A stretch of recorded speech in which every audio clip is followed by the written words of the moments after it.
தமிழகத்துல அரசியல்ல நாளுக்கு நாள் பரபரப்புங்கிறது வந்து அப்படியே தொடர்ந்துட்டு இருக்கு. அதை வந்து சொன்னாங்க.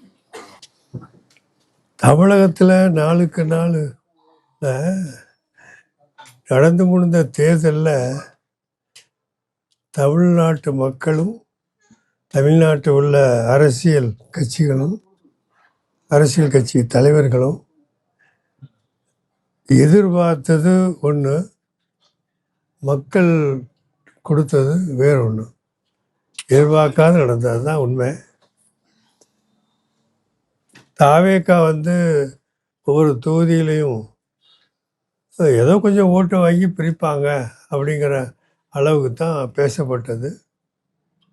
ஆனால் தேர்தல் நடக்கும்போதே இந்திய முஸ்லீம் லீഗ് நாங்கள் திராவிட முன்னேற்ற கழக கூட்டணியில் தான் இருந்தோம்.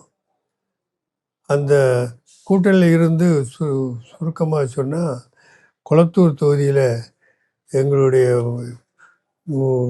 வந்து மகளிர் அணி வீடு வீடாக சென்று ஓட்டு சேகரித்தாங்க. அப்போவே என்னிடத்துல வந்து சொன்னாங்க, பேராசிரியர் இந்த மாதிரி ட்ரெண்டு எப்படியோல தெரியுது, வீடுகள்லாம் அந்த பெண்ணுகள்லாம் வேறு மாதிரிலாம் பேசுகிறாங்க, இதை நாங்கள் திமுக வட்டாரத்துக்கு சொல்லியிருக்கோம் என்று சொன்னாங்க. ஏதோ மாற்றங்கள் வரப்போகிற மாதிரி பேசுகிறாங்க, பெண்கள் மத்தியில் நம்ம நினச்ச மாதிரி திமுகவுக்கு ஓட்டு போடுவாங்களாம் சந்தேகமாக வருத பேச்சுக்கள்லாம் இப்படி வந்துச்சுன்னு குளத்தூர் தொகுதியில் உள்ள எங்கள் முஸ்லீம் லீக் சம்மந்தமான மகளிர் அணி எல்லா வீட்டுக்கும் போய் வந்து என்னிடத்து சொன்னாங்க. அப்போது நாங்களும் அதை தெரிவித்தோம். அதுபடி அவங்க என்ன நடவடிக்கை எடுக்க தெரியல, அவ்வளோதான் உண்மை. ஆனால் தேர்தல் வந்த பிறகு தான் தெரியுது, தமிழ்நாட்டு மக்கள் வந்து பெரிய மாற்றத்திற்காக வாக்களித்திருக்கிறாங்க. ஸ்டேட்டஸ்கோ விரும்பலை, இருந்த நிலைமையை விரும்பாமல் புதிய மாற்றத்துக்காக வேண்டி மக்கள் எல்லாம் வாக்களிச்சிருக்காங்க என்ன உண்மை தான் விளங்கிச்சு. இதை தமிழ்நாட்டில் உள்ள எந்த அரசியல் கட்சியும் எதிர்பார்க்கலை, எந்த அரசியல் கட்சி தலைவரும் எதிர்பார்க்கவும் இல்லை, நாங்களும் அப்படி எதிர்பார்க்கவும் இல்லை.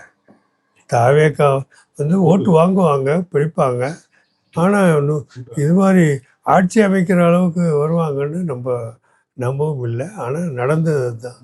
இது ஜனநாயகத்தில் இப்படிப்பட்ட நிகழ்வுகள் நடக்க கூடத்தான் செய்யும்.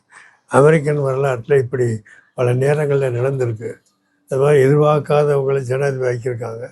அது மாதிரி இப்போ மக்கள் எதிர்பார்த்தாங்களா இல்லையா, ஆனால் ஒரு பெரும் கூட்டம் விஜய் வந்து முதலமைச்சர் ஆகணுங்கிறத உள்ளுக்குள்ளே எதிர்பார்த்தது தான் உண்மையாக தெரியுது. அதான் நடந்திருக்கு. இது இந்த ஆட்சி அமைக்கப்பட்டிருக்கு. இந்த ஆட்சி அமைக்கிறதுக்கு திராவிட முன்னேற்ற கழகத்தில் கூட்டணி இருந்த ஏறத்தாழ அனைத்து கட்சிகளும் அவருடைய ஸ்டாலினுடைய ஆதரவையும் ஒப்புதலையும் பெற்று நாங்கள் எல்லாம் புதிய ஆட்சிக்கு ஆதரவை தெரிவித்தோம்.